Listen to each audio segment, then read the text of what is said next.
Hello there students, welcome back to my channel Dressmaking with Teacher Lynn. Before we start, please give me a thumbs up and don't forget to subscribe. So let's get started.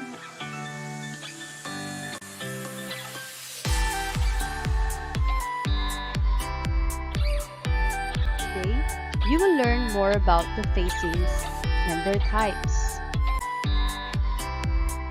When we say facings, these are pieces of fabric used to finish raw edges of a garment at open areas such as the neckline, armholes, front and back plackets or openings. It is a fabric raw edge used in finishing the raw edges at such locations: neck, armhole, front and back opening. So, a facing may be a separate pattern piece to be added to the garment or an extension of the pattern piece itself. As we go along with our discussion, you will learn more about these facings. We have the standards for facing. So when can you say that a facing has a good finish? The first one is it should be flat, smooth, wrinkle-free, and have enclosed seams not exceeding 1/4 inch wide. So whenever we are sewing it, it should be 1/4 inch wide. So how will you do the flat, smooth, and wrinkle-free facing? You should not forget to put a notch after you sew before you close the facing so that it will follow the shape of the neckline, especially if it is a fitted facing. The second standard for facing is it should be invisible from the right side of the garment at the attached edge unless it is a visible facing. So we have the visible and invisible facing. If it is invisible, it should not show on the right side of the garment. The third one is neck edge should not be visible in a decorative facing. Okay. So in decorative facing, it should be dominant and the neck edge should not be visible.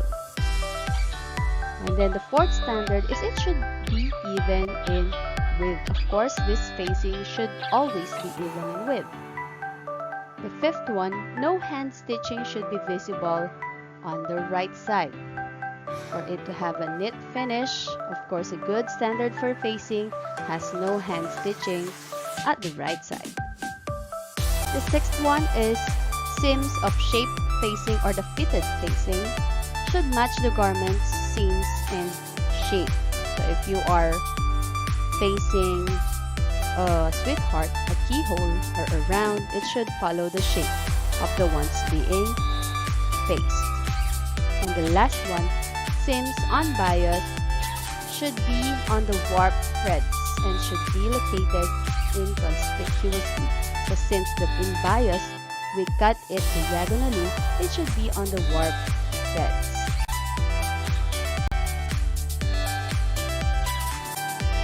We have different types of facing depending on their uses.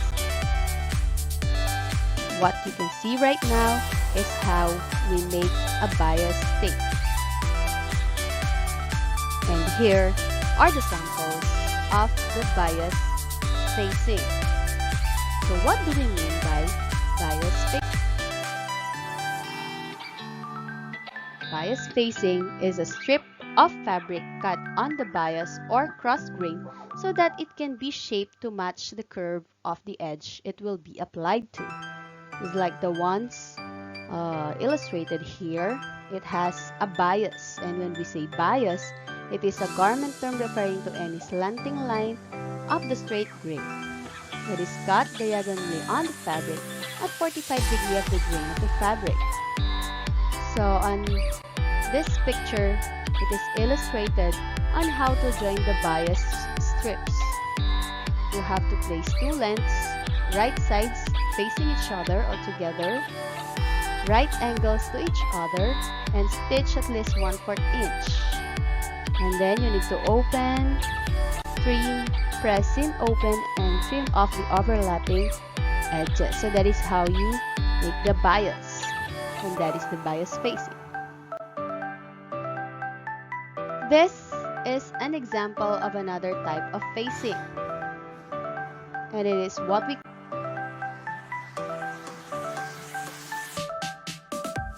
extended facing. So when we say extended facing, it is a facing cut as an extension of the garment. These are extensions of the garment fabric folded back and usually stabilized. It is also known as the interfacing. On the extended facing, you can see, just like our example a while ago, the place where the button lap is being done. Okay, so the purpose of the extended facing is so that when you open the lapel of the collar, you can still see the facing hasn't finished. Have you seen like this before? Okay, as you can see, this facing follows the shape of the neckline. And these are what we call the fitted facing. Fitted facing is also known as the shaped facing. These are cut on the same grain as the parts of the garment to be faced. So if you are facing a U neckline, then you will make a U-shaped fitted facing. If you are facing a square-shaped neckline, you will be using a square-shaped facing. So again, we call it the fitted facing or the shaped facing, and these are typically made of the same fabric as the garment, but may also be made of lighter weight fabric or in a contrasting color as a design element. So if you want to make it as a design, you can make use of another color. Have you seen like this before? I guess you have your dress with this kind of facing. That is what we call the bias binding. And when we say bias binding, it is attached along a garment edge in a plain seam and shows as an extension on both the right and the wrong side of the garment. So here, you can see the bias binding on both the right and the wrong side of the garment. So again, the types of facings are the bias facing, the fitted facing, extended facing, and the bias binding. I hope you have learned a lot for today, and thank you for watching.